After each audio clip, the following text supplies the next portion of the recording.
ya. Nih seorang pengacara yang nadanya kenceng mengkritik Kak Seto ya. Kak Seto kan ya Komnas Anak itulah yang melindungi anak-anak dan wanita kalau nggak salah. Nah, anak Ferdy Sambo sama Mbak Putri ini ya nggak terima kalau anaknya Bapak Sambo dilindungi Kak Seto. Katanya cari panggung, cari pansos, nggak gini ya. Anak cuman anak, belum tentu ya anak. Seto diem seto, diem seto. Ini cobaan yang begitu mega besar, mega dahsyat bagi anak Pak Sambo ya, yang mungkin layak atau tidak layak dibilang Pak karena kejahatannya begitu. Iki ngopo kok senengane Pak plak iki ngopo?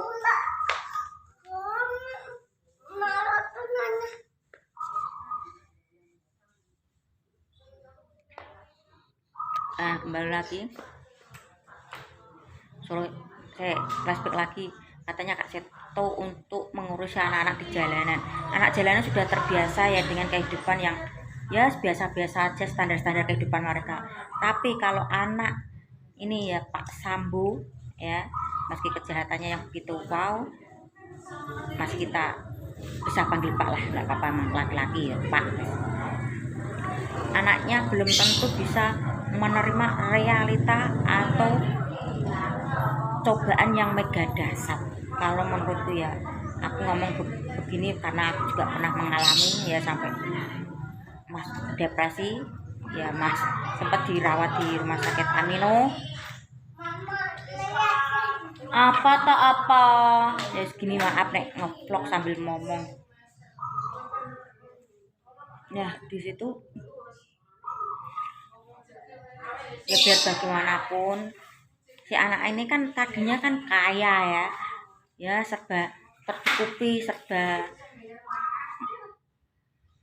dikawal ya. Intinya mungkin ada penjagaan lah. Sekarang nggak ada penjagaan, mungkin seluruh Indonesia udah tahu ya kejahatan orang tuanya seperti apa.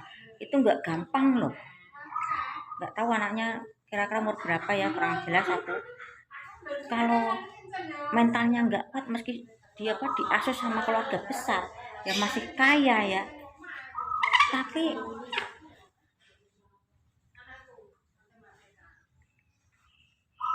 belum siap ya jadi don. Ya saran saya untuk anak ini, tolong jangan sampai menyendiri ya, bahaya kalau sampai menyendiri. Kembali lagi, ini aku ada cerita tetanggaku, kejadiannya mirip seperti ini tapi nggak kejahatan lah, cuma nih tetanggaku nih orang tuanya kan kontraktor, mungkin pemborong ya. Nah di situ ada apa tuh namanya ya, mungkin selisih paham atau masalah lah sama perusahaan lain. Nah si orang tua ini, tetanggaku ini, dihampiri sama ya bodyguard besar itu ya sambil mentak-mentak orang tuanya ini. Mungkin anaknya denger umurnya kira-kira mungkin ya kurang dari 15 tahun ke bawah ya waktu itu. Nah di situ anaknya mendengar sampai trauma, sampai besar. Kalau melihat orang banyak pasti menangis.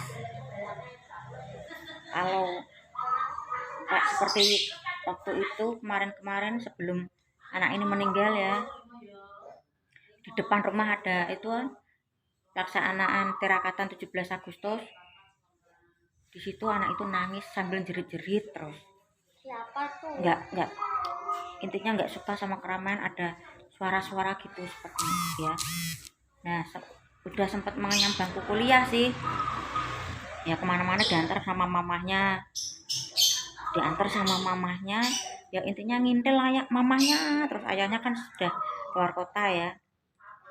Trauma itu begitu dalam melekat pada anak tetanggaku ini. Kuliah pun kalau ada acara-acara besar itu nggak mau keluar, hanya di dalam.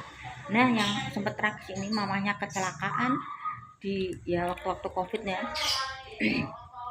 Nginep di di rumah sakit. Nah, si anak ini sakit.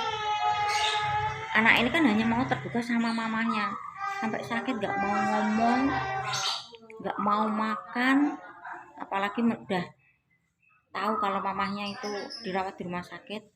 Ayahnya pun udah pulang, merawat lah si anak ini. Nah, di situ di rumah hanya ada ayahnya, nggak mau terbuka sama mama ayahnya, suruh makan juga sulit, saking traumanya begitu dalam.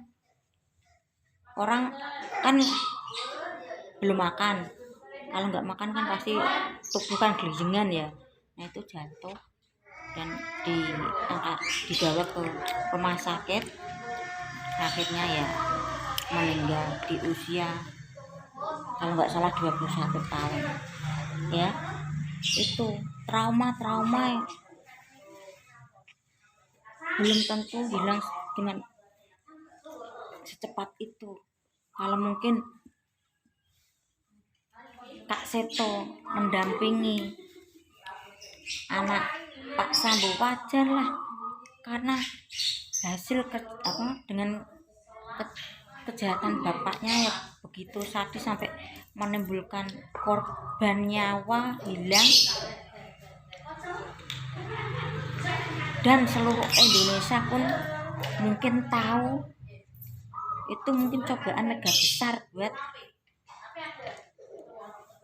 si anak Pak Sambo ini. Nggak gampang loh. Kalian yang belum pernah merasakan pasti bisa ngomong, hanya memandang dari kedua orang tuanya. Mungkin anak pembunuh lah, anak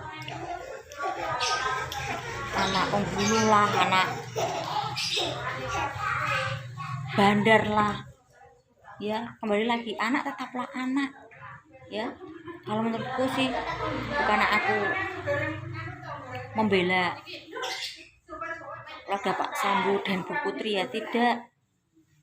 Menurutku Kak Seto udah di jalur yang benar lah, itu nggak gampang ya. Buat yang marah-marah itu ya, kalian tuh nggak suka sama orang tuanya ya, tapi jangan anak sampai dibawa ya. Oke, mungkin ini vlog pagiku tentang ya anak-anak lah. Kasihan anak-anak masih punya masa depan yang panjang, dan kalau mentalnya nggak kuat bisa ya berujung dengan ketakutan, mungkin bisa depresi atau mungkin dengan di ujung kematian ya, seperti tetanggaku ini ya.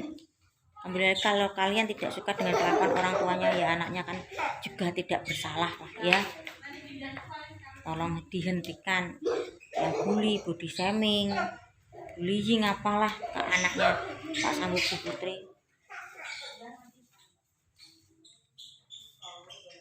Tolong kalau bisa dihentikan ya. Kembali lagi, meski orang tua bisa menanggung segala kelakuan atau tindak tanduknya, belum tentu anak bisa menerima dan menjalani apa yang telah diperbuat oleh orang tua itu ya.